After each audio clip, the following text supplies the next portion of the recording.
My name is Jayakumar Hariharan. I'm an executive coach, speaker, and author.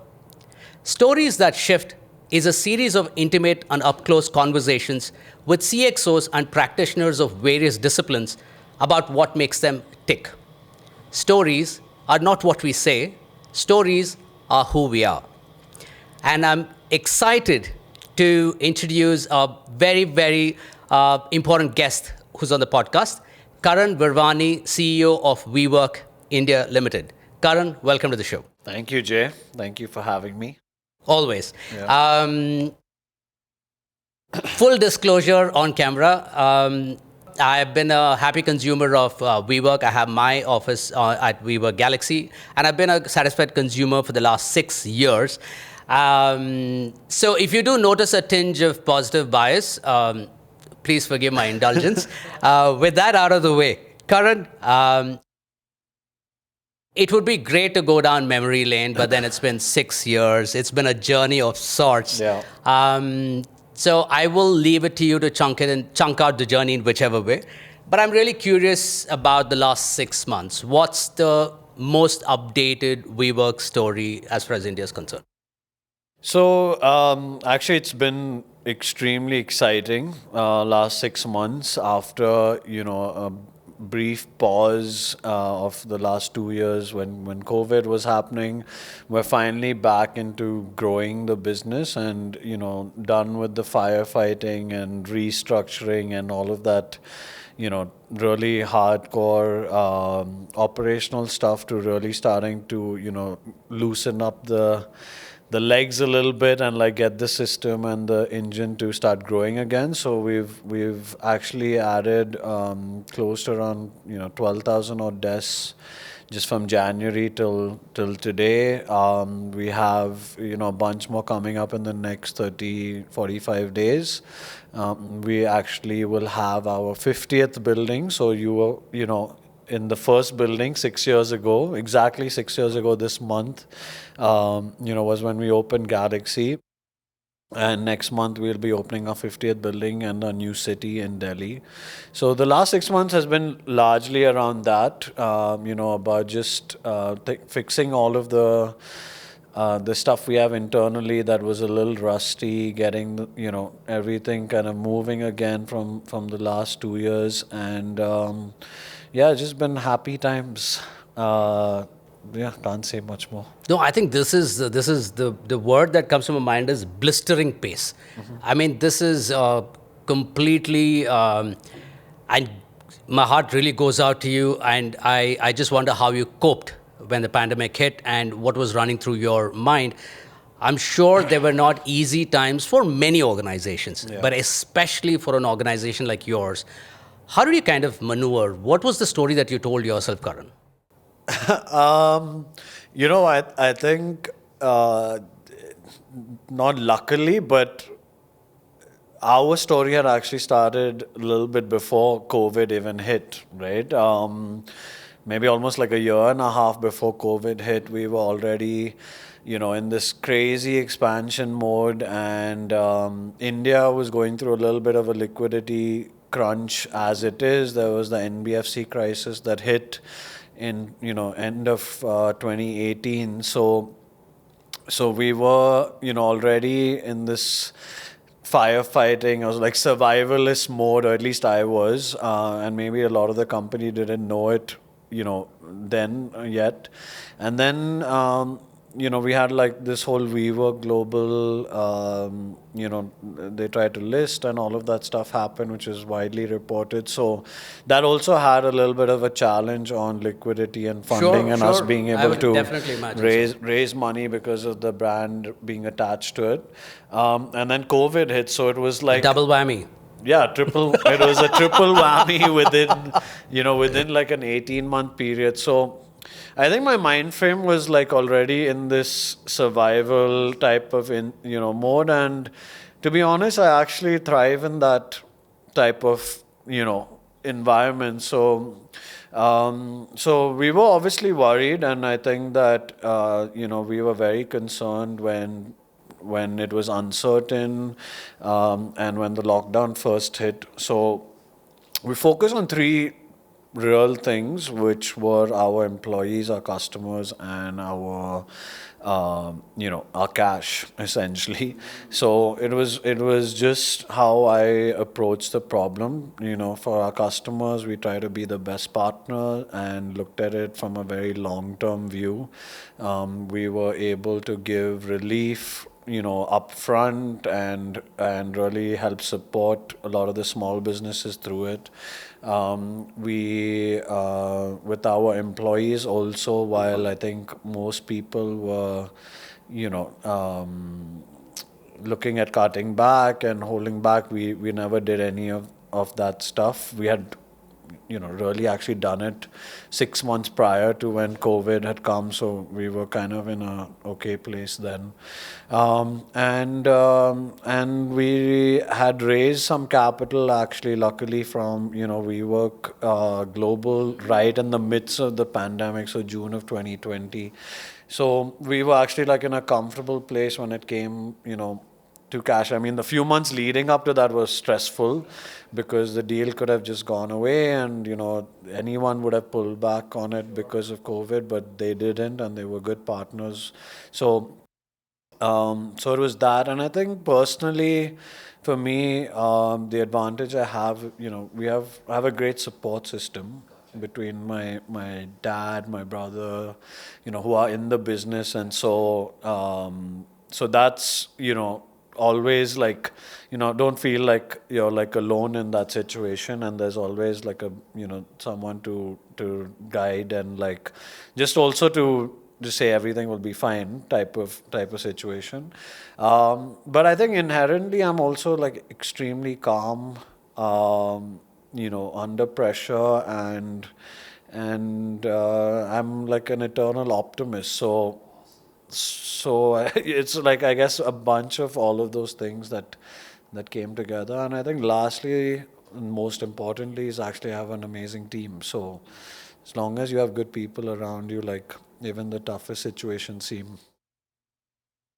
don't seem that tough. This makes for a nice Instagram quote, but no, but beautifully, very, very well said. I was just about to say the storms that you weathered would put many a seasoned CEO in the on the mats. And for you, the advantage also and the disadvantage being that you are young, but thanks to the fact that there was a good support structure and your ability to keep your head square on your shoulders and hunker down in the storm, and most importantly your attitude about hopeful, about being a, I don't know about cautious optimist, but an optimist nevertheless. Yeah. And thriving under pressure. Yeah, Karan, talk to me a little bit about that aspect of yours. I mean, for whatever I've known you, you are like a very still, very calm kind of a this thing. Where does that come from?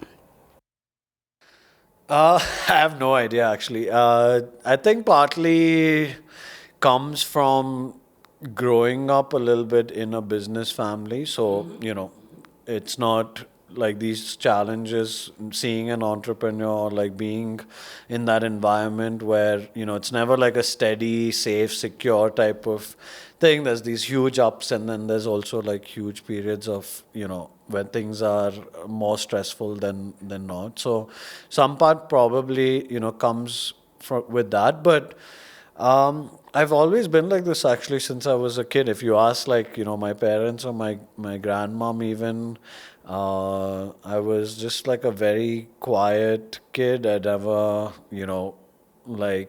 I don't have any like highs and lows in terms of my emotion. And I actually just enjoy what I'm doing. So, that helps keep everything, I guess, more sane. To segue into it, are you similar in temperament to your father and to your brother? Or are you? Not to my brother. My younger brother, my youngest brother, maybe. Okay. Definitely, like, yeah, a bit similar to my dad, I would say, when it Wow. comes to being, super optimistic. And I have seen him take a lot of pressure. So definitely, I'm sure that, some of it has come into me. And Okay. he has been my biggest mentor and teacher when it comes to business, especially before I even started this, I spent like 3 years just sitting in a room and listening to him Wow. in meetings and stuff like that. That was like part of my That's your MBA. training and my MBA. Yeah, it was like better than any MBA that I Of could course, have yeah. asked for, because I got a huge exposure. So it is similar to that, and some part is just natural, I feel. Something that's been built on Yeah. years and years. Yeah. All right, interesting. So again, coming back to the fact that I'm a consumer, I'm a people watcher, I'm an observer of what makes people tick and environments thrive. And WeWork, unfortunately or unfortunately, was my first lab. When I walked in and I tried to deconstruct for myself, not for anybody else, what makes this place really bring out the best in you in terms of productivity and so on.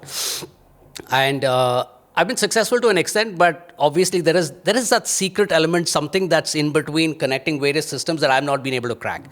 So I was having a conversation. I remember Jen Berendt, who was the CEO at that time, global CEO, she'd come down, and I asked her this question about, in real estate parlance, at least those days it used to be, what makes a place great? Location, location, location. Yeah.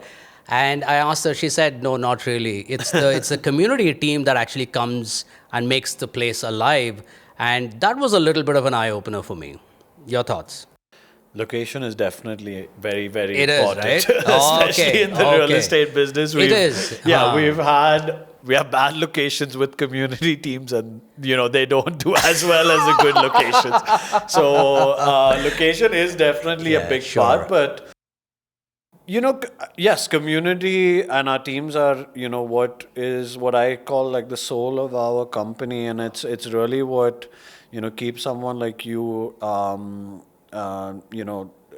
feeling like when they keep coming back every day, it's some place that you belong to, and the workspace isn't just some functional box where you need to come and sit down with your laptop. It's somewhere where you're building your livelihood. You're building like an idea that you might have had since you were growing up. It might be an idea that just came to you like a few weeks ago, and you're starting, and it's this mixture of I think aspiration, inspiration, and like community and social acceptance to some level that I feel is what is hitting a lot of people on the emotional level, with the product.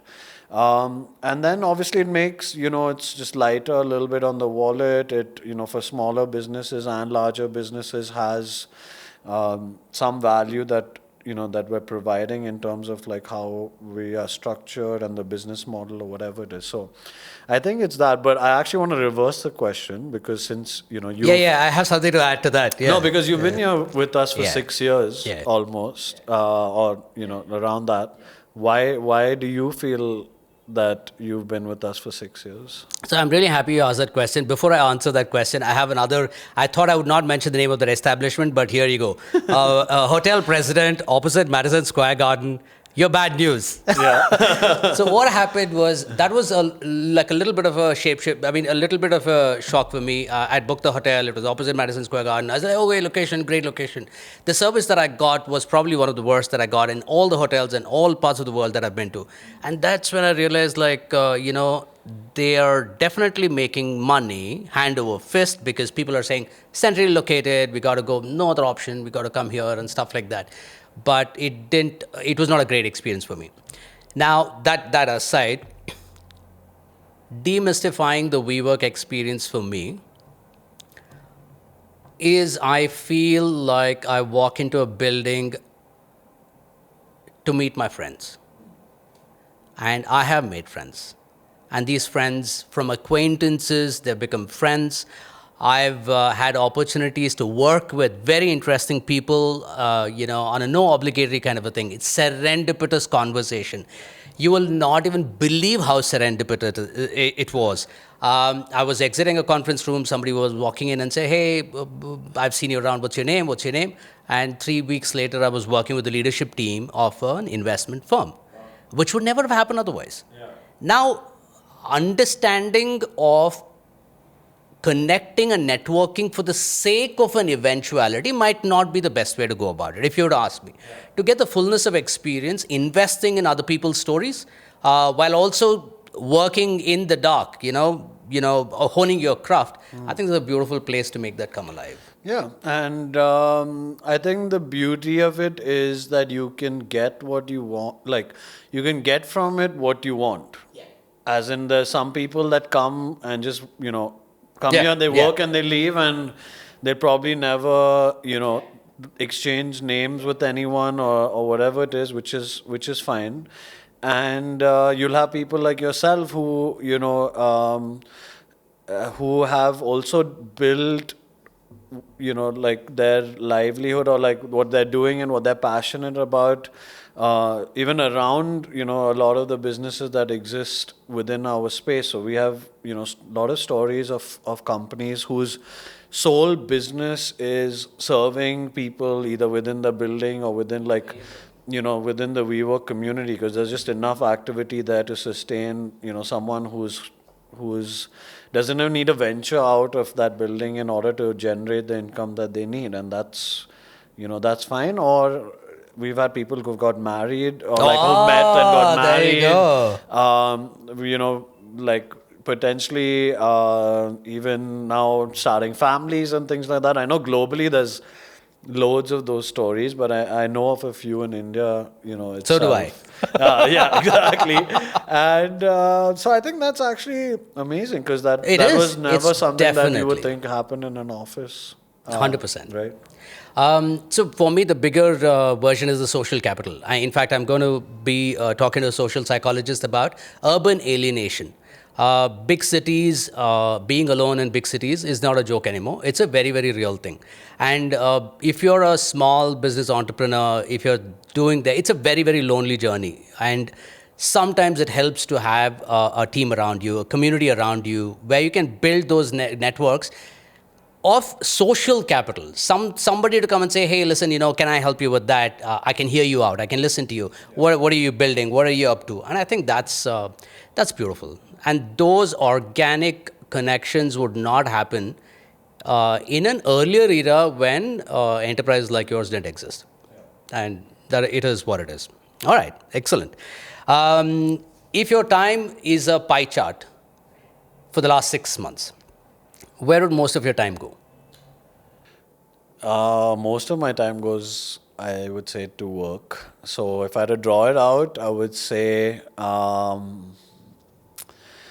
let's say around like 10% goes into exercise and, just general wellness kind of stuff. So at least an hour in a day is going towards that. And I would say, around like maybe 60% is then work and what we're building.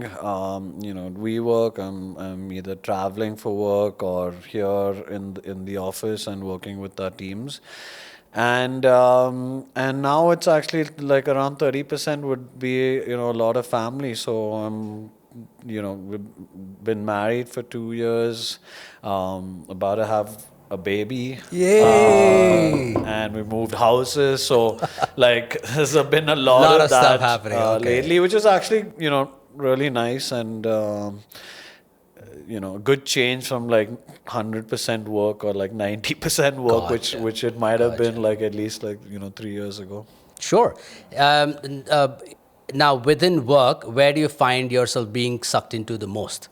Assuming because you have a team that does different parts of the business, but there comes a situation where you get drawn into some critical areas more often than not. It changes, and it depends on like, priority of the business, and it depends a lot even on the week, what's happening. So I actually can't plan, even though there are meetings scheduled post 3 weeks, which are these reoccurring meetings, have never successfully been able to plan like, more than 2 weeks. Why does that sound familiar? In advance, because things just like, they just change and priorities suddenly change in the week. But I would say, A lot has been going into our actual product. So the physical product has been a big focus over the last 6 months, and or even actually prior, last year where it wasn't working as well as I would like, but the last 6 months has been incredible, and the team has, stepped up. And actually, our physical product is probably the best that's ever been in terms of the quality, in terms of design, and it's just working seamlessly without friction. So that's been great. The second piece I would say is actually on the technology side. So we're trying to really ramp that up. We're trying to just get a lot better with our own business insights, business intelligence, and data internally, as well as trying to fix some of our customer facing tech, which is really like clumpy and probably not the best right now, and there's still like work to do there. And I think the third piece is a lot of, I would combine strategy, fundraising, and just future focused you know direction for the company. So yeah, I would say in the last 6 months those three would be my biggest buckets. Nice, nice. Again, this is a question, and I've told you this before. I personally have never walked into another co-working space, so I have no yardstick of comparison. What's the moat you've built around the WeWork experience in your mind? I think scale is 100%. right, is now a really big one, because in order to catch up or like even compete, there's like a lot of capital, a lot of scale, like you need a lot of footprint and all of that you need to kind of get at the same level as we are. So you're the big guy in the room now. We're the big guy, and we're definitely one of the big guys. Why be humble about that? Because there are actually, if I have to look at it just from a size perspective, there are probably like maybe one player bigger than us.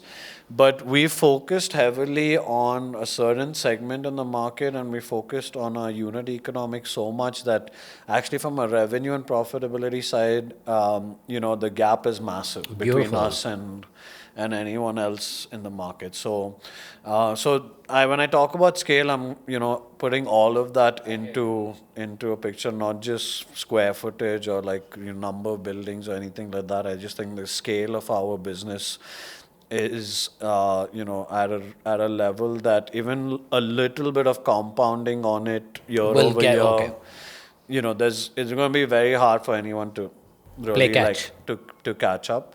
And then product is what we are like laser focused on. Like product and customer experience are just our top level goals, all the time across all of the functions. So member experience is a goal actually like every single function within our company carries, and I personally carry that as a large goal, large chunk of my goals as well. And so I would say that has become the differentiator, which is quality of like the product that we put out and the quality of the experience. That it stickiness is larger. Our members like growing with us, and don't want to enter another co-working place. And if as long as we make it convenient and easy, then there's no reason for them to actually leave, and make the experience seamless. That's it. And so I would say those are two things that are primarily the moat. I remember seeing a very cheeky interview. Some journalist was asking Shah Rukh something, and Shah Rukh, as he is very, very witty, so the journalist was asking something like, when are you going to start making better movies? And he turned around and says, when are you going to start asking better questions? He's very good with that. He's very suave, right? So talking about questions, I don't want it to be like typical, like a run-of-the-mill kind of a thing. But I'm also curious about your personal story and what has gone into the making of who you are. Okay. Because whether you like it or not, you have the onerous task of being able to influence a lot of young leaders in their minds, in their hearts, in the way they look at themselves. It is, like I said, it is a cross that you have to bear. So with that in mind, what has gone in your formative years into making you who you are today? What are some aspects that you'd like to touch upon? Well, I'm a Bangalore boy, so I think that, has generally like a big influence on what you feel, how you feel about materialistic things, how you feel about your attitude with people, and just being, I guess, a lot more chilled, generally. And growing up here was, amazing. It was a very different Bangalore when we were kids. And I used to spend a lot of time. Horse riding was like, a big thing for us because we, obviously had this, we had the embassy riding school. But I think ever since I was 5 or 6, me and my brother, have been on horseback, whether it was after school or, all of our summer vacations, we should just essentially spend in the stables, compete like nationals and like all of that stuff. So that was a big part of growing up and being outdoors and being along, being with animals.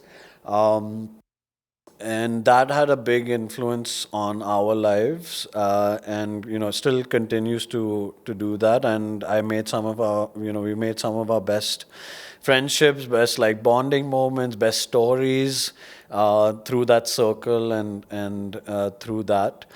And obviously we did grow up in. At that time, I think like when I was maybe 5 6 years old, we weren't like crazy wealthy or anything like that. My dad was actually just had this huge family separation between my granddad and his brother, and then my dad went his separate way. So kind of actually, even though we were like generally quite well off, it was never the way that it is right now. So I think a lot of that part was seeing a little bit of struggle in him. I remember him being, coming home like really late. We used to go on holidays also where just my mom would, take us along with some friends and like their parents and the kids and all of that.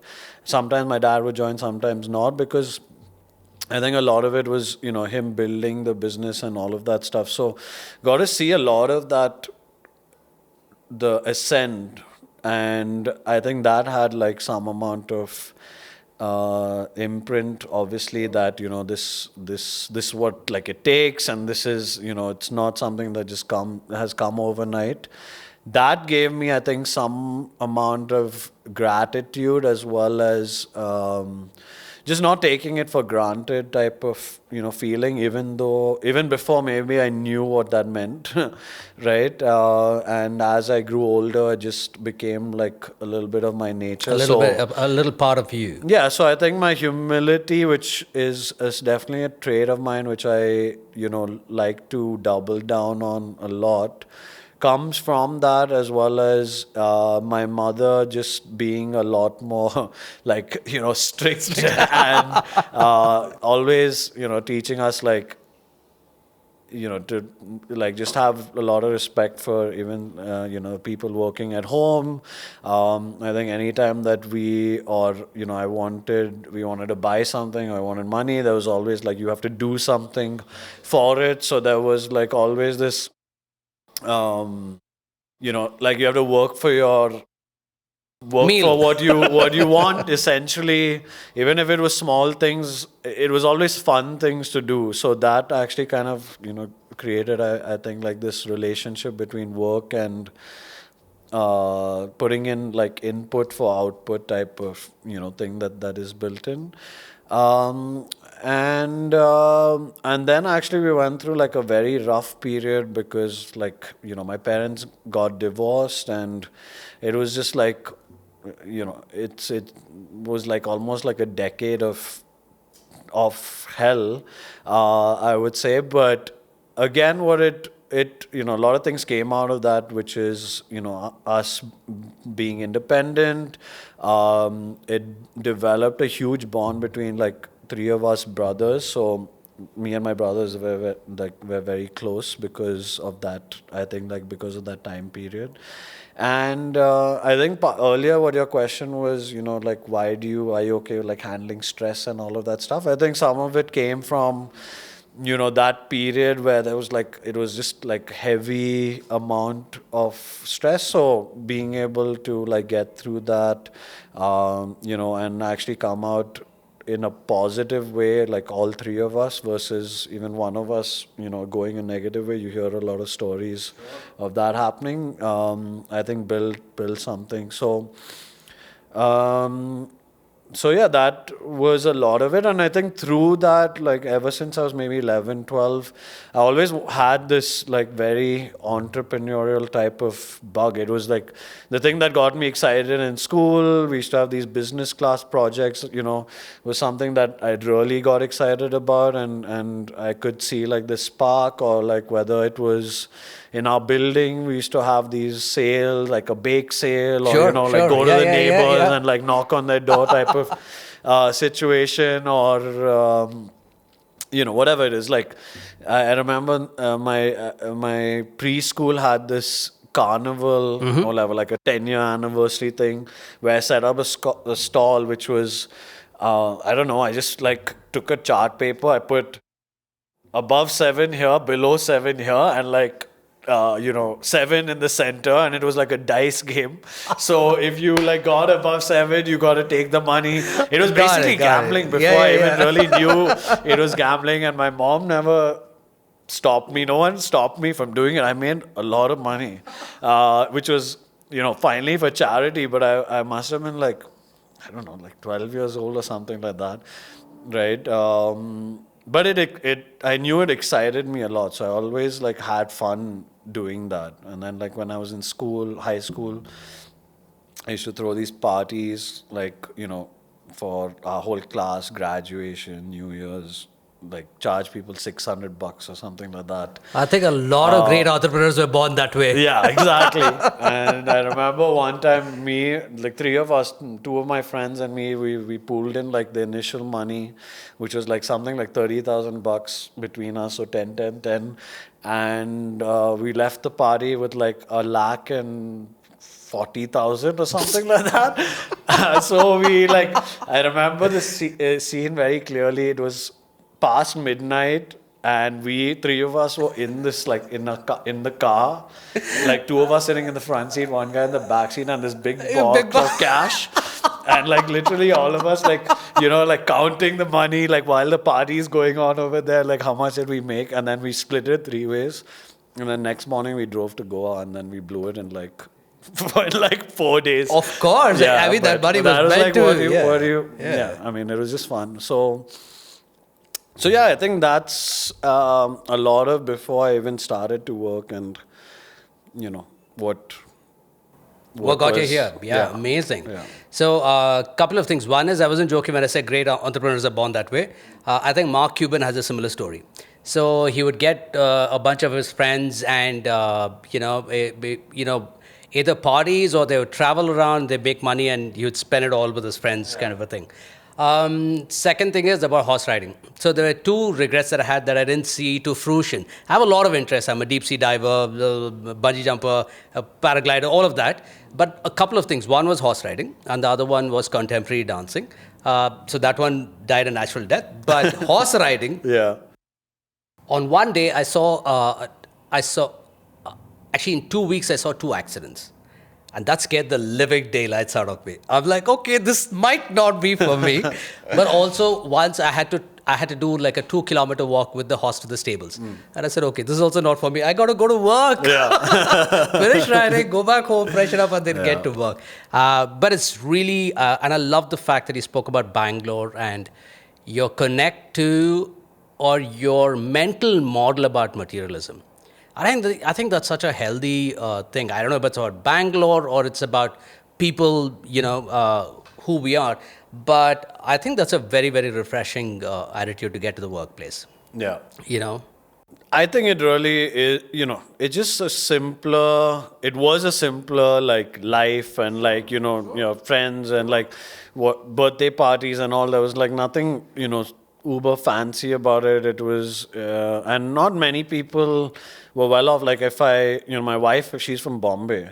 So if I had to just compare and see like, how kids are in Bombay and, like draw parallel to, friend circle I have here, it's very different. It And is, isn't like, it? and the Yeah. society itself was like very different. Schools were very different, and so I think it does have a huge impact. I don't know how it is now, like, and No, I think we should. I think we should still toast to Bangalore. but that time in the like the 90s and stuff like that was a lot of fun. It was. It was. Well, you're a lot younger than me, so obviously 90s for you. I work with a lot of senior leaders on leading themselves through sustainable behavioral change. Um, is leadership learning still relevant today? Actually, I would say it's even more so than than it's ever been. One, I think the content available just freely is so massive, right? Like if you look at my YouTube and my YouTube algo, it's going to be a lot of business like focused stuff, interviews of CEOs and podcasts and like all of this stuff, which I think my dad definitely never would have had access to that kind of stuff. So then you were only attuned to one Correct. style, Yeah. which was probably what your parent did if you were in the family business, or what you were taught essentially in school, or what your industry really like needed out of you, or whatever it is. Today, I think you have, the ability to hear so many different stories. I mean, a podcast like this also, someone else who's very different from me might, take something that they didn't. So one, content is available, and I think then organization. The other thing I think is that actually, leaders are like you become a leader a lot younger today, right? Because there's no more of that hierarchy thing, and you don't have to be like a 40, be 40 to actually lead a large team or run a company or whatever it is. So I think because the younger leaders, companies are willing to invest in grooming them, giving them like an education on how to do it, and be able to mentor them, or they're thrown in the deep end, like you said, and they kind of have to figure it out a lot younger. So the learning curve, the ability to create a style is, I would say, a lot easier today because you're starting younger, right? When you start leading, when you're like 40 or 50, you're already a certain type of person, and there's really not going to be much change that's happening today. You will adapt, you might move from this company to that company, this culture to that culture, this role to that role, and you will change, and finally become at 40 a very different leader than if you got that position then. So I think it's even more so, and there's just so much more resources now to do it. 200%. Actually, you kind of answer my second question as to where you would normally go to access all these founts of wisdom, knowledge, and whatever, but you kind of answered that as well. What, in your words, how have you matured as a leader in the last couple of years? Any interesting changes that you've noticed or actively inculcated? So I do use a coach, and I have been for. I had stopped in between, but at least like 3 years now since I've been using a coach. So I think that the thing that I find the most amount of change has been, earlier I was really bad at taking feedback, as in I would get very defensive. I don't know, because I don't know, maybe I was just Sure, young. I sure. just got, my natural instinct was to get defensive. Today it's a lot of like, really absorbing, and then then reacting to it, if at all I'm going to react, or just actually using it as a learning thing. So I think that's been one part of my development, which I actually like that it's changed. And the other thing which I am even really working on right now is to trust my gut, or like to act on my gut a lot more. So I used to second guess a lot of my instincts, and I used to feel like I'm dependent on either my team or someone else, or someone who was whatever, like older than me, who was more experienced or whatever it is.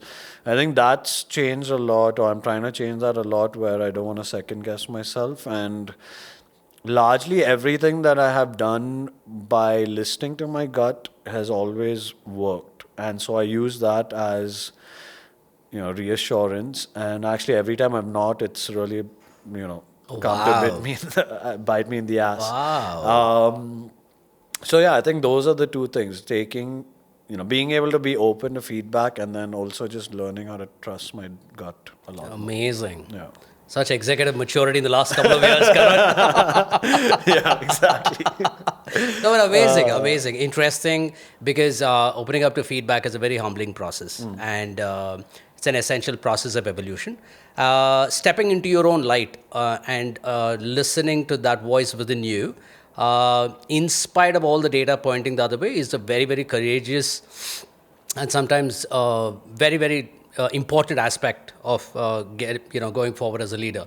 Um, if you were to have a left brain, right brain kind of a conversation, loosely, nobody is completely left, nobody is completely right.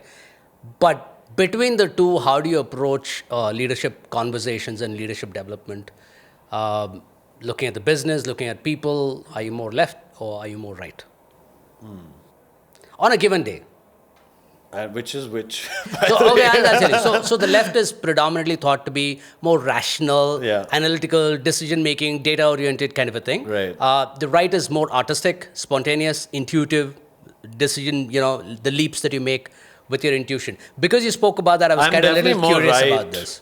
I'm definitely more right when it comes to dealing with people. I am not that data driven. I'm like told I'm way too nice. I am.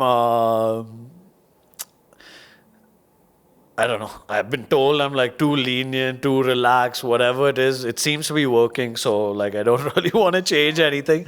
But I definitely lead more from an emotional side of things. When it comes to the business, I'm definitely more Left. left. So total, Yeah. total package milta hai. If it's people wise, like I get suckered in by like some lame excuse, sure, and like sure. I'll give so much leeway, and all Sure. of this stuff. But when it comes to the business, where to move, what not to do, what to Gotcha. do, I'm like, yeah. So, do you still take an intuitive leap when it comes to business decisions? A certain amount of data. See, data will get you to a certain level, but still at that point in time when the decision making has to happen, is it decision by numbers, or is there where the gut also comes into? It's a bit of both, but I would say it's still data. Like I really like to see, the data Sure, of behind course, it. of course. And I could then finally decide that, to go one way or the other, but I need to have the data first before I do that. It's just not going to be like It's not just the some Wild loose West. Yeah, decision, like sure, sure. just let's go do I woke up in this the and morning then, and let's go to Dubai. yeah. There needs to be some amount of work behind it for sure. Gotcha. I hear you. Wonderful. If somebody were to ask you what are the fundamental 101, fundamental leadership principles that you believe in, what would those be? I believe in complete trust, and actually, probably just trust people. You know, I feel like majority of people are, here for the right reasons and are, there for the right intention. So like 100% trust, which comes with 100% ownership, right? I expect like, anyone on my team or anyone in the organization or anyone reporting into me to take complete ownership. that there's no excuse for that, right? I like be as lenient and all of that stuff, but the work has to get done, and you need to take full responsibility on it.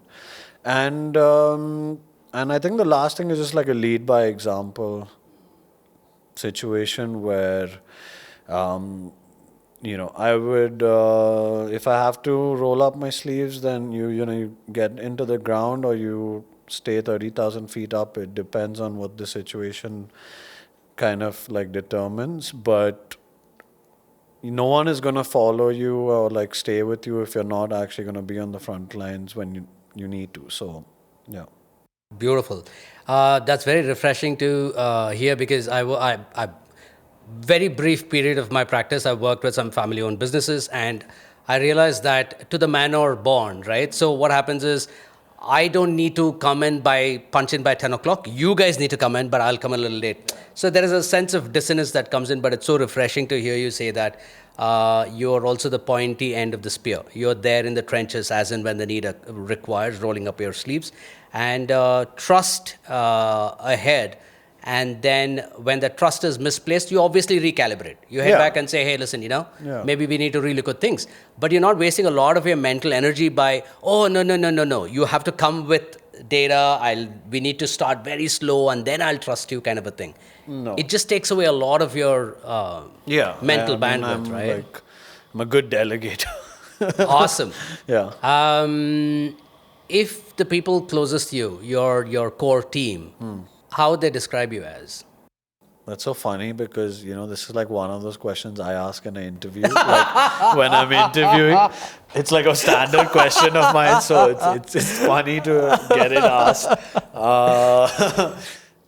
I think they would describe me as calm, and they would describe me as entrepreneurial for sure.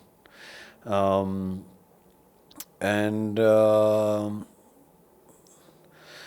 yeah, so I think those two would be like the defining traits that just come out. We do like an employee NPS, survey twice a year. I'm always like on the top 2 list. Wow. So it seems like people actually like me, or they just don't want to get fired. I don't know. Whatever it might be. No. I think it might be either. with all the aside, even as somebody who's known you in the past, there's definitely a nice vibe that you send across. A very disarming vibe, and I think that gives a lot of room for people to open up with you and trust you with what they're going through, and they know they'll be heard. And I think that gives a lot of confidence, in your leadership as well. Karan, I work with a lot of Indian CXOs who are right now aiming for the global stage in their respective organizations and other organizations and so on. And I firmly believe that this is not just India's year, but it is India's century. And when you see the number of Indian faces that are popping up, heading global corporations, it's just increasing day by day. And it is an encouraging story of sorts. But also, when we're celebrating those successes, it's a good time to look at the mirror and say, what are some aspects that Indian leaders need to double click on to lead at a global stage?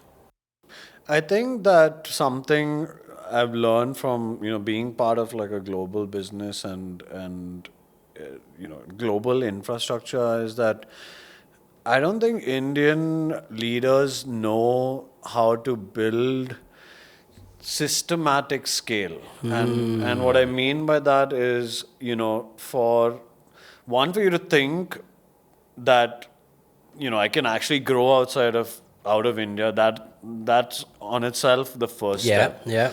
But to grow or how to grow, I think actually US, American leaders or companies that are just so good at the process and the framework going along with that growth, like keeping up with that growth. And I feel like, this Indian man jugaad, like jugaad everything and then we'll like grow and then we'll figure it out type of situation.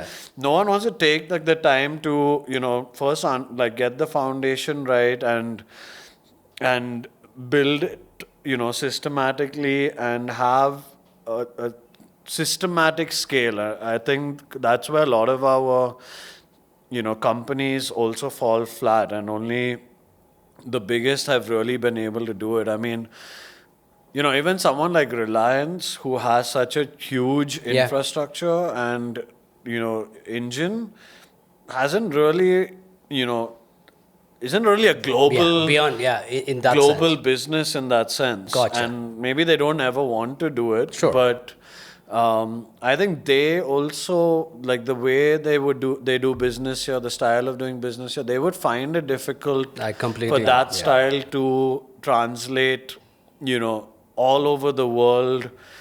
Maybe like how JP Morgan is across all over the world or whatever it is, right? Like it's like an institutional type of growth that you need to have, not flimsy, like Fly by the seat of fly by the pants. seat type of growth. So I think that's a big thing that holds us back, and maybe it comes from us being in or growing up in environments where everything is like that. And you don't actually feel like, I need to have a systematic way of doing things. Our traffic is like that, where everyone is like driving all over the place. The government offices are like that. Like if you really, I don't know, did you even do a driver's license test? I did. You did it? I did. Yeah, but I don't think like anyone has, it's not really a driver's license test. They ask you to drive around.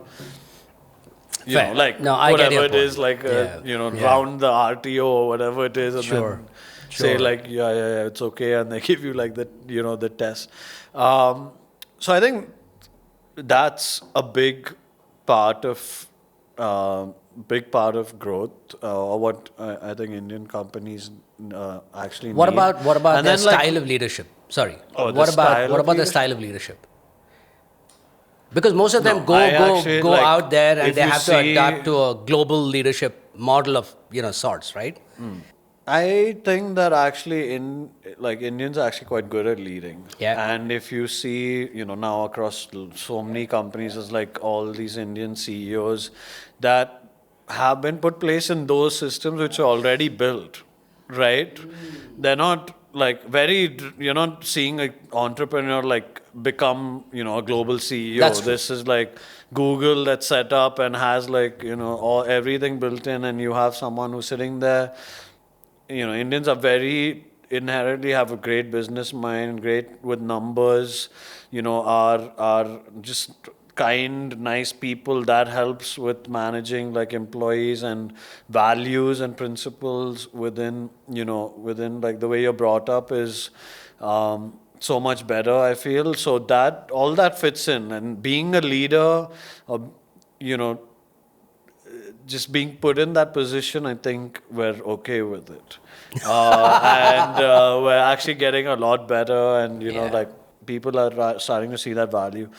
I think growth, like getting it to that level out of India has been a challenge. So in my mind, I think you neatly, dissected it into two homegrown businesses and entrepreneur-driven businesses. Yeah. I was also looking at professional talent, right? Somebody who's heading the India business, and typically in a global environment, at last count on an average, the India business would account only for 10% of the global business. So it's very, very rare. It's like salmon, like, swimming upstream for an Indian CXO to like make it up the ranks and head operations globally. And it's very heartening to see a lot of Indian CEOs, go up there and, plant their, look after the global market. One is, I think, one of the things that we naturally know, and you just spoke about it, is we are highly wired to change. We're adaptable, we're malleable, we have change as a part of our construct as a social psyche, even growing up. So that's one thing. But the second thing is that I really think that we can do better is sell our vision much better. Like Communicate. Yeah. Like American CEOs or the country itself, right? There's a huge amount of emphasis that's given on packaging and communicating and delivering it the right way. I think there's something there. Not buy into the entire Kool-Aid, not drink the entire Kool-Aid, but there is something there that we could. I mean, again, I think that is, you really can dial it back to just where how we've grown up. it's not good in India to talk about what you have. Yeah. And it's not good in India to, like, say I'm this, say I'm that. Sure, Like, people think yeah. you're, you know, Yeah, show off. I don't want to hang it out you're with you. arrogant. You're Like, you get arrogant. crucified here for being wealthy, Yeah. to a large extent, which doesn't happen in the States. I mean, Americans are known for being able to brag about themselves, Sure, and like they sure. almost come off as obnoxious in some Obnoxious, way, yeah, but yeah. essentially they're just selling themselves, Yeah. and they're good at that, which is Yeah. the point uh, that you said. And I think Asian not just India, I think Not a just lot of Asian, yeah, Asian cultures absolutely. are Yeah. more subdued, Collectivistic as against individualistic. yeah, you're like, yeah. the guys who jump out of that narrative, I They get mean, wrapped. even in your school and you're, at home or whatever it is, if you like acted out, it was there were repercussions. There were like definite repercussions to it. So there is that part, I think, that keeps us a little bit Centered also, in a way. keeps us centered, but then doesn't allow you to even think, That's that true. big. That's true. Yeah. Because and thanks for segueing very nicely to my next question. This is about growth, right? And I'm fascinated when I just asked you a question about 50 buildings. When does it end? You're like, I've never thought of that. I want more and more buildings. It's very easy for an entrepreneur to think like that because you're wired in that sense, right? For professionals working in service industries, regular salaried professionals, and how do you keep the growth alive? How do you keep the growth mindset alive? It's one thing to look at it materially, saying that 2 BHK, 3 BHK, 3 BHK, 4 BHK, this one to BMW, whatever. I get that. Yeah. A better life for my kids and whatever. But true growth is always, from your heart, from your head. You want more out of life to maybe contribute more. I don't know. Yeah. How can somebody keep that hunger going? For me, I think it's just like a purpose thing, I've thought about this before. I would like to leave something behind that lasts longer than I would live. So that's something that drives me a lot. And I don't know what that is yet, right? Like, but I feel fulfilled in what I'm doing right now. It makes me feel like I'm actually moving steps in the direction that might actually, help do that. I, love what I'm doing. So it's fun every day. I don't want the fun to stop, because in my mind, like when you said 50, when you end with 50 buildings, it's not just 50 buildings. That means, all that excitement of, finding, like opening one, solving all the problems to get to one, like being with my employees, coming to, work, solving problems, the money aspect, like everything would stop. It's not just about 50 buildings, right? Like all of that would stop, and that is not something It's a no-go. Yeah, like that's a no-go. So I think it's purpose, and it's just loving what you do, and coming and feeling fulfilled at the end of the day. See, for me it might be 50 buildings, and it might be like, $1 billion or whatever Sure, it is. sure. For someone else, it might just be That's like. it? No, it might not even be monetary. It might be like, I want to do, like 100 podcasts. Amazing. Gotcha. And that's actually, I'll never stop doing podcasts as an example. Like even when I'm 80, I want to keep doing it. Love it. So, Love it. it just depends on what your story is. But, if I told you, when do you want to stop doing this? I don't. No, not at all. Yeah, what are you going to do? So I have a theory around that, right? And it's very interesting that you brought that up, because I have my friends who are all in really well-paying jobs, but their time is not their own. They're pushing themselves. Some of them enjoy it. Some of them are seeing it as a means to an end. Look, I got to do this, better education, better lifestyle, whatever. And everybody pays a piper. And I think as long as you're at peace with paying a particular price for a particular piper and you're fulfilled with that, that's great. So in my case as a practice, they look at my practice and say, what's your mental model? What's your thing? So I have a very simple metaphor. For me, I would like to die with my boots on, which means I'd like to see myself adding value in whatever way till the day I'm alive with all my faculties intact. But the disclaimer being that it has to be work that I love. It has to be work that gives back to me as well, apart from just as a means to an end. That's the only thing. Yeah. But apart from that, people of my age and my colleagues and my friends, oh, I should retire. I asked them, retire and do what? Well, do nothing. I'm like, really? I said, I will give you all the money you want. I will put you on a beach. I'll put a Mai Tai glass in your head and don't do anything for 3 months. They can't. We're wired to be productive in some way. It's not just like a return in terms of money alone, but so many things. We all turn up to work to fill various buckets, right? Money being one of them. To build a sense of community, to get validated. My thoughts matter, my opinions matter, my inputs matter, and so on. There's so many aspects to this, right? And I find that fascinating because all of us have different mental models about what success looks like, what life looks like, and what work as a part of the whole thing falls into. Yeah, I also think that, obviously it's changed a lot over time where, when work was, there's this like 20-year period where I'm going to literally like slave, every day and it's going to be the most miserable time of my life, but like I'm going to get through it and then I'll have this big, corpus of money and then I'll retire and do that.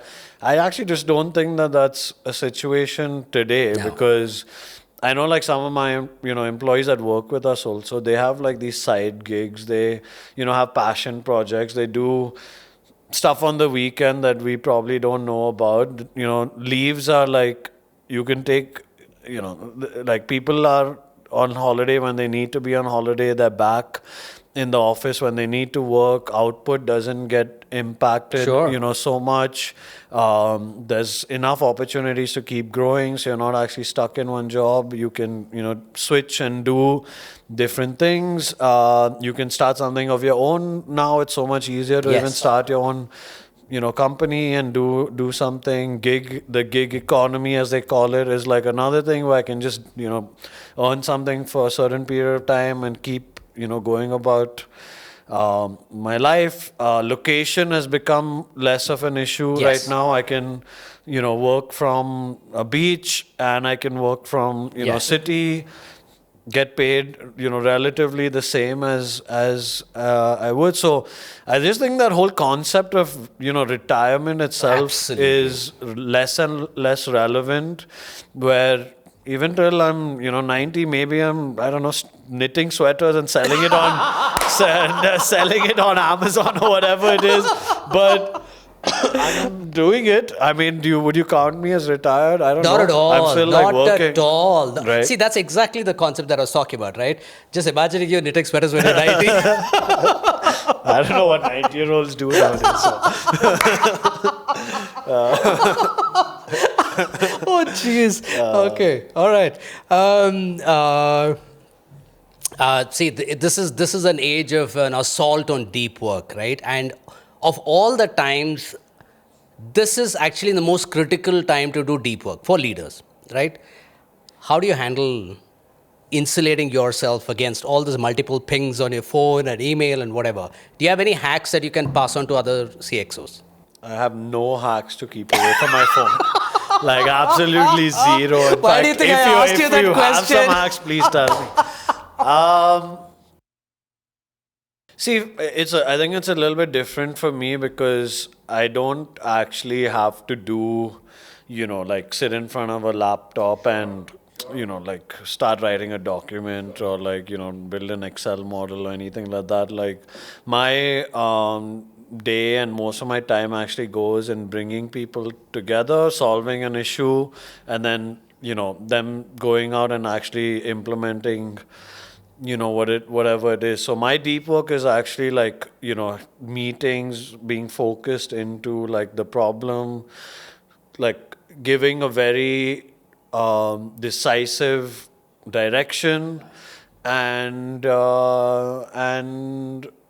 some amount of my vantage point, like of the rest, like everything else that I'm seeing, bringing that to context to that problem and saying, look, this is, where we need to go. So my deep work is, I don't ever have to be in that situation. I need to be extremely in tune with the pulse of what's happening, under my feet, which is whatever's happening in the organization. So I can't lose pulse of that, and that comes through, like various different ways. It comes through traveling, it comes through meeting our members, all of that stuff. And the other thing that I need to know is to preempt the risk that is about to come, and how to really just get better at that,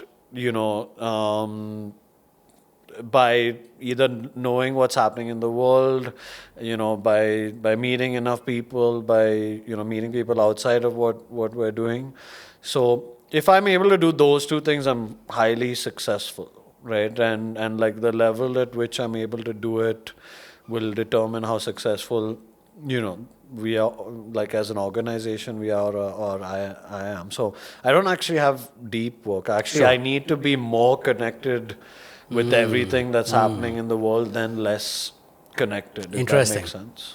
Do you ever take time off to do nothing but just think about the future of your business alone and not with your team? Yeah, I actually, And I mean, without your believe it phone? or not, I'm always thinking about that. Sure, Like, of no course. matter what, Sure. if I'm on the drive, like to the office, or like in the shower, or Got in the it. gym, or whatever it is. So, in some way, I'm Sure. always thinking about that. But I do take, I take holidays. Actually, I would say, to a point which is, makes me feel sometimes like, That's am I actually no, building such a big business or Karan, that's not? that's really encouraging, and Yeah. I wish many other CXOs listen to this, because there was this one interview that I heard. A CXO said, "I had 3 panic attacks in the last 6 months," and you can always argue that the business need was that, and you had to do those 18 hours, and uh, I get that bit of it, but this idea of So mine almost happens like a celebrating that lot is in like spurt, in like, it's intense sprints. Like sprints. Yeah, now, yeah. I would say the last 3 months have been, really Uh-huh. intense. So like there's been no holidays, no, nothing. It's like been a lot about, just solving stuff, closing stuff out. And now in the first week of August, we go on like this annual family holiday, which is, Nice. almost 10 days. Where I'm, I don't have any either guilt or anything in my mind that, oh, this thing has to like get solved, I'll still need to be on call, blah blah blah. Like, I know for 10 days my team will handle it. Like there's nothing to for me to really like, get. If all else fails, there's a bad signal that goes off. Yeah, like, Right. and you're It's always connected, and available. Yeah, yeah. that's fun. So yeah, I do take it. I'm very particular about my weekends. I'm very particular about my workouts in the morning. So all those things help. Talk to us about that. I had this vague idea of introducing a segment in the show where I do push-ups with a guest, and I think some of them will beat my ass definitely. Yeah. So, just out of curiosity, how many push-ups do you do? Oh, I don't know. I can do like maybe 30, 35 in a row. Whoa, Karan, up top, respect. Yeah. Yeah. So That's that like- would be my number. So, which is why around this like, yeah. 30, 35, I wouldn't dream of asking Nitin that, because I think when I get to my Yeah. 30, he'll be like 100 or something like Yeah, that. he's gone. I've seen some recent podcasts and all where Yeah. he's definitely a lot on the health. So, no, it's actually, look, it's relatively simple. I try to keep like an hour essentially. So 3 to 4 days a week is like, strength and conditioning training. And then 2 or 3 days, depending on if I'm here traveling, is essentially like some form of cardio. So now recently I've started playing tennis. So that's been fun, like in the morning. Are you just good like at it? an hour. I mean, I just started like a few weeks Okay. ago. I thought you got back to No, it, no. Okay. I'm like, yeah. I mean, I can hit the ball over the Sure. net. Yeah. So I'm at that phase now. Got it. But otherwise, also, it's just like, go for a run, go for a walk. Bangalore has such nice parks, and weather in the morning is amazing. So doing that. And I used to do a lot of hikes, but in the last few months or year, I have not done that. Like on a Sunday or something like that. But yeah, that's essentially this thing. I'm a huge foodie, so I really am paying for my sins. Like I'm paying for my sins on the weekend, in the week, and it's like a vicious cycle, and it's like a little bit of a joke that I don't know. For 10 years, I must be religiously working out, but like I'm not. I also went to the same college. Exactly. So in the week, I try to eat as healthy. Recently, I've been, actually for the last 6 months, I've been doing intermittent fasting, which has been amazing. What, 16 hours, 12 hours? Yeah, it ends up being almost like 16, 18 wow. hours sometimes. Geez, 18. Yeah. Just by default, and actually it's been fine. And actually, probably the best I've felt. When it comes to that, because it's hard to follow something when you're like traveling. I was just about to come to that. Yeah. And so this is kind of a sustainable way of keeping the calories at like at a level. It's nice that we're talking about health and fitness. So I managed to get about an hour a day as well, 6 hours, 6 days a week. Earlier, I would go cycling on the weekends. Then I thought I'm just killing myself. It's 60, 70 kilometers on the weekend. Apart from 6-hour workouts, is like I've just toned it down a bit. But my challenge is with my nutritionist and me fighting and going at each other and saying, actually saying, Jay, there is a version of you during the week which I love. Yeah. The weekend, Jay, not so much. Yeah, but I mean now, you're not trying to become Salman Khan Obviously or something, not. right? So, obviously it's not. fine. Obviously not. But the point is also that that yo-yoing that happens on the weekend is this thing. Yeah. But I'm really curious because I think you definitely travel a lot more than me. And my experience with my earlier travel was it would derail my habits. How do you handle fitness and nutrition when you're traveling? So one of the things I do is that I travel the previous night. If I have like a full day of meetings, instead of taking like a early morning flight, so that I can get up in the hotel and actually continue my workout. Like that's the primary reason why I would even fly the previous night. Food wise, like. And are you fairly regimental? Have you tracked it? Oh yeah. You're not slipped off. I'm very regimental in getting my exercise in. I'm not regimental in the food part of I hear you, but one part of the equation. That I'm definitely like, my brother sometimes thinks I'm crazy and all of that. Like he's also super into fitness, but he will, pick sleep over going to the gym, which he is right also, and he, says that that's actually as good as getting in your 1 hour is if you're getting your sleep, it's almost as good for your body, which is true.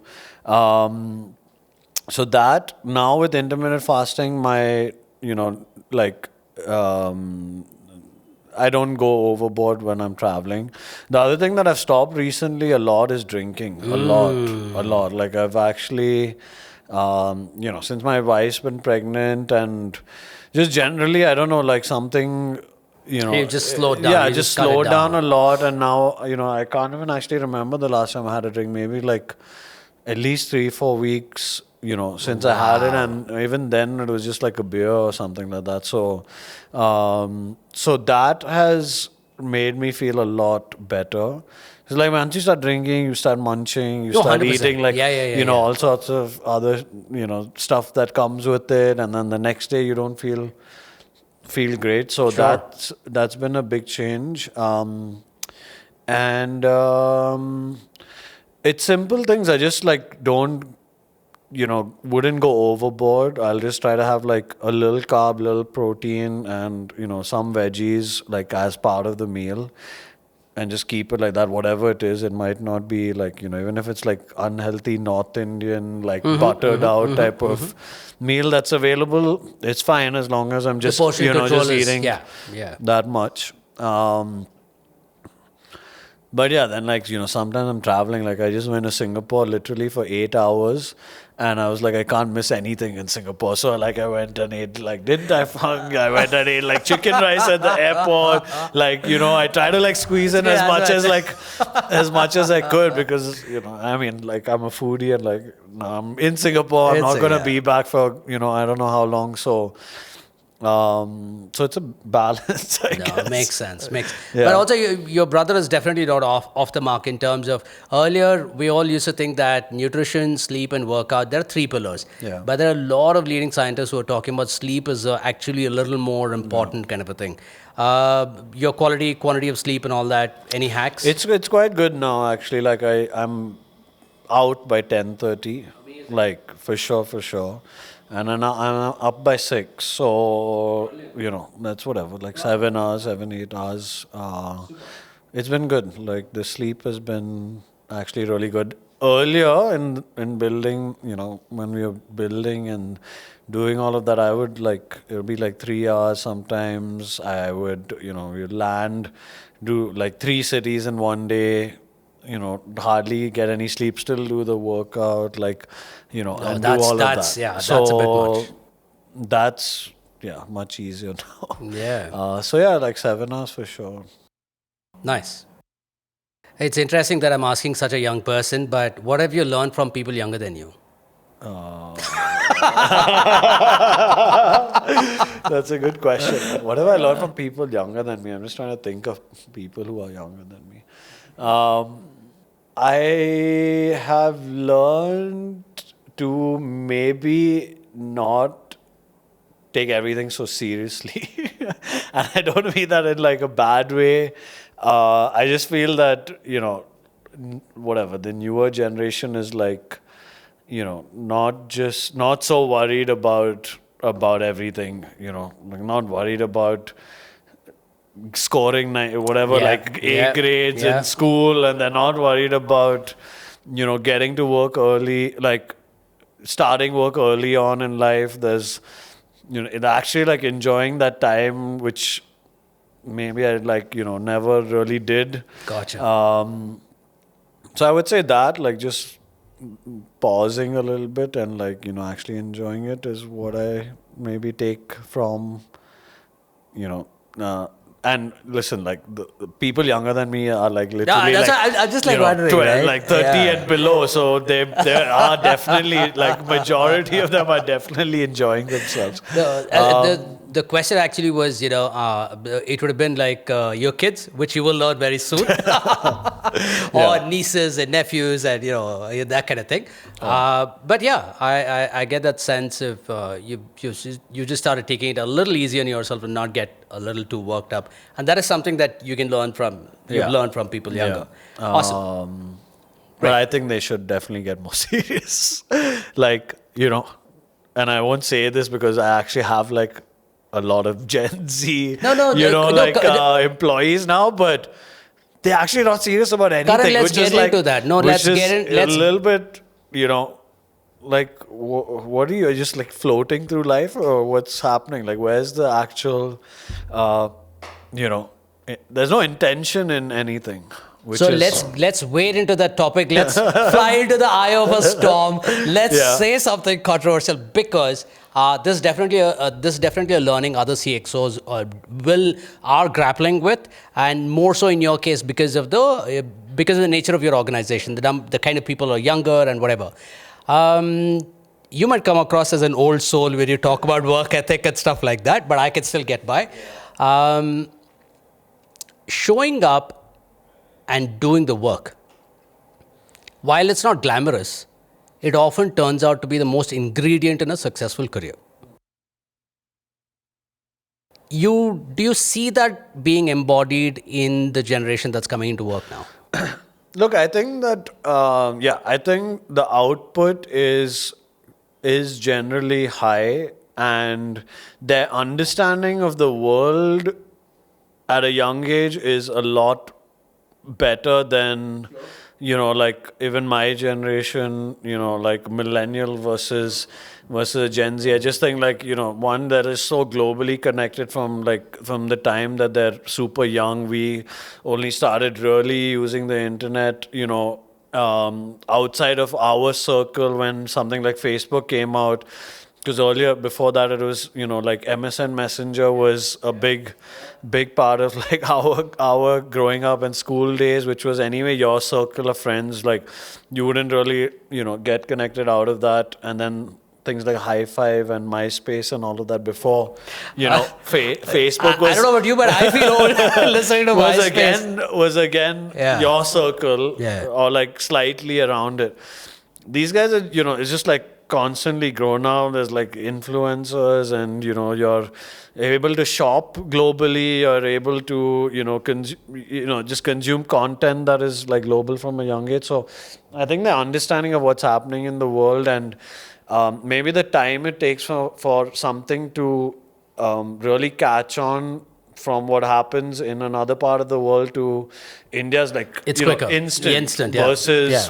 delayed by like 5-6 years. That used to be the case before. So I think that is something that they come in with, which is an advantage, and the output is high because you're like quick to grasp and you can get into it, but it's so structured that like after 6 o'clock, if you're asking me to do something, is like this unheard of, oh my God, like what are you talking about? You're like eating into my home time or whatever it is, which I find crazy, especially when you're trying to build something or like being, a part of something that you're trying to build something extraordinary, like doesn't come 9 to 6. So I think that extra, there's that extra push, and which is even more so maybe in like a generation older than No, mine. 100%. I think there's loyalty missing in the sense that, because there's just so many options, and there's this instant gratification like mode built into, the way that they feel reward is supposed to be. There's no, you're not going to see a Gen Z like, 40 years in a company, or like, Sure, 30 years sure. in a company, which Sure. is happening in, let's say, Embassy, as an example. Yeah. Just last 2 weeks ago, someone completed 40 years. Wow. I mean, Yeah, that's that's like going to be sure. unheard of today, where if you look at most CVs, it's like, 2 years, 2 years, 2 years is like where it worked, and they didn't give me this position, so I left. So that's just how it is. This is perplexing, right? Yeah. And if it's perplexing a Gen Xer, I can understand as a millennial CXO how much is perplexing you. Yeah. Because you're a little closer to them than, fundamentally than I could be. But what would your advice be? Because they're the biggest component of the workforce now. If they need to listen to the hard truth, maybe this is the time. I think that compounding is almost like as certain as gravity, where if you're in a thing for a certain amount of, you feel like you've really like reached optimal levels, but you haven't, unless you've actually like put in the time and you spend that much time and you've been through so much stuff. Like 6 years into this role that I'm doing, I can say that I'm like only now really starting to understand, and like get a grasp of everything, where I know that I'm in control.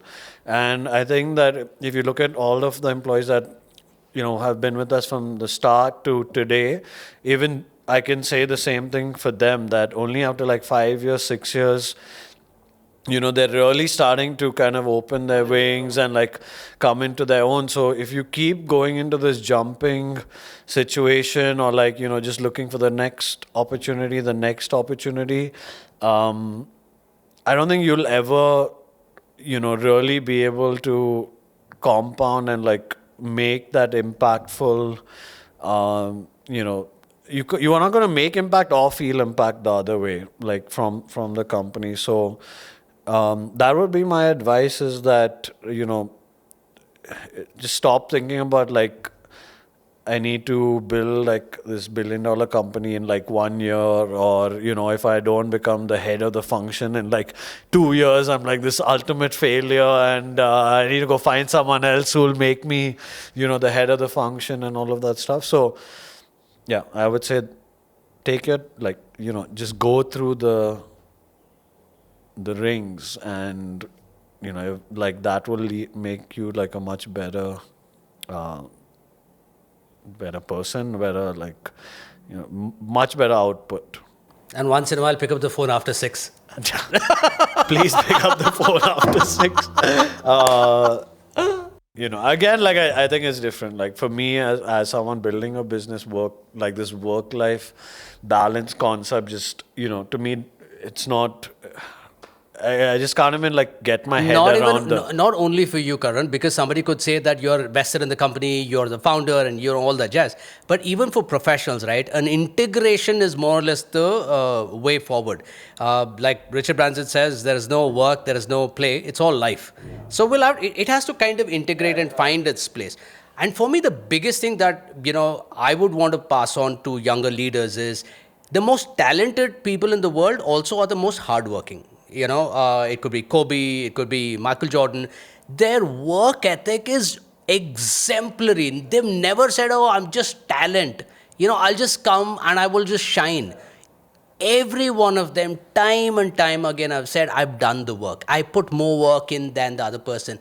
And if some of the most talented athletes and successful people can say that, why is there a negative connotation to putting in the work? I'm not saying it's unhealthy. Like I blame it on one singular thing. It's Instagram.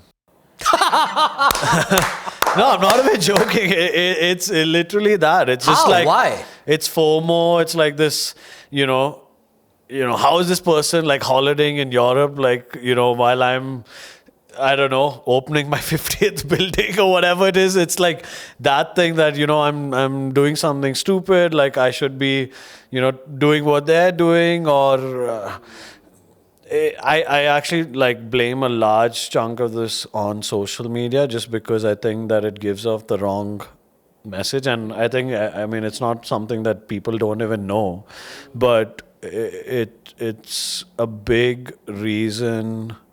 I think that generation just, is saying you have like, you have like a, whatever, like a Jake Paul, a Jake Paul type of guy who's like, all right.